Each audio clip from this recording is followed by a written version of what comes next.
Et salut à tous, le petit Surfer Play, vous le connaissez tous, ici en coloris perche, en 9 cm je crois, ou 10 cm, enfin je ne sais plus trop. Pourquoi je vous présente ce leurre? C'est tout simplement pour vos pêches, décembre également, pour le brochet. Mais pas n'importe quelle pêche, comme vous le voyez juste ici, il possède une fente en bas très très profonde et une petite fente en haut. C'est tout simplement pour pouvoir y mettre un hameçon texan. Donc l'hameçon texan, on va venir l'insérer comme ceci et en fait on va pouvoir passer à travers de nombreux obstacles comme par exemple les nénuphars, les herbiers et j'en passe. Donc pourquoi je vous présente celui-ci? C'est justement, imaginons, on arrive dans une zone remplie de nénuphars, vous arrêtez pas de voir des chasses. Vous vous dites merde, je suis avec mon squeletton ou mon basse assassin, je peux pas lancer dedans parce que si je rentre dedans je vais m'accrocher. Donc qu'est-ce que vous faites? Vous sortez ça, bien entendu pas en 9 cm, vous pêchez le brochet. Pêche de brochet, on adapte soit en 21, soit en 16 cm, mais pas en dessous. Pas en dessous de 16 cm, c'est pas adapté, et c'est vraiment... faut essayer vraiment d'adapter votre pêche par rapport aux poissons recherchés, sinon c'est pas intéressant et vous risquez de couper, etc. Et adapter votre matériel, de toute façon, c'est ce qu'il faut faire. Voilà, donc vous arrivez, vous balancez votre, balancez votre squeletton, vous accrochez, vous faites merde, merde, merde, ça ne marche pas.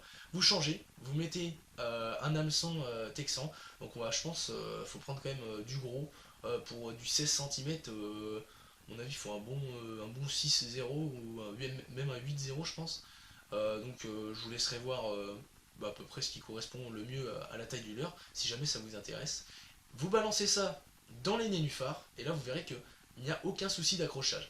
Alors n'hésitez pas à y placer une petite chevrotine de quelques grammes, en moyenne je dirais entre 1,5 et 3,5 grammes, pour pouvoir vraiment faire que le leurre à la tombée soit un petit peu de côté, et dès que vous allez mouliner en fait, eh ben, il va se remettre droit et va nager parfaitement. Et ça c'est vraiment intéressant dans les zones de nénuphars. Souvent l'hiver ils sont postés là parce que avec les zones de nénuphars en fait ça fait un peu ça ramène beaucoup de poissons fourrage. Du coup ça fait un peu un thermocline entre guillemets. Même si c'est pas exactement le même principe que dans les lacs, mais ça va faire un thermocline qui va faire qu'en fait l'eau sur cette zone là en fait elle va être un petit peu plus chaude que dans les autres endroits. Du coup les poissons vont avoir tendance à rester postés sur ces zones. On pourrait s'y méprendre, mais c'est bien le cas. Faites-moi confiance. Et donc n'hésitez pas vraiment à aller voir dans ces zones-là et vraiment à prospecter, mais là encore plus lentement que d'habitude. Vraiment vous prospectez super lentement. D'ailleurs c'est pour ça qu'on utilise le weightless ou qu'on plante vraiment très peu avec 1,5 à 3 grammes. On va vraiment aller tout doucement et vous verrez que des fois ça déclenche leur agressivité dans les nénuphars, c'est impressionnant. Donc voilà, disponible en plusieurs tailles, donc 21 cm, 16 cm, 12 et 9 je crois. Enfin, c'est quelque chose dans les environs, je vous laisse checker dans la description, je vous mettrai un lien également. Je suis désolé, je n'ai pas de réduction non plus pour ce leurre, mais ça vaut tout de même le coup. Si je le présente, c'est vraiment que c'est un leurre pour moi incontournable.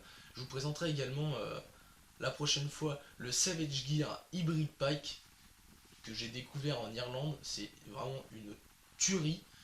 C'est vraiment super. Après, il faut aimer pêcher au gros leurre et il faut avoir un petit peu de couilles, sinon vous pêcherez jamais avec. Parce que déplié, il fait presque 35 cm le bordel. Donc c'est vraiment énorme. Par contre, ça prend du poisson et ça c'est sûr et certain.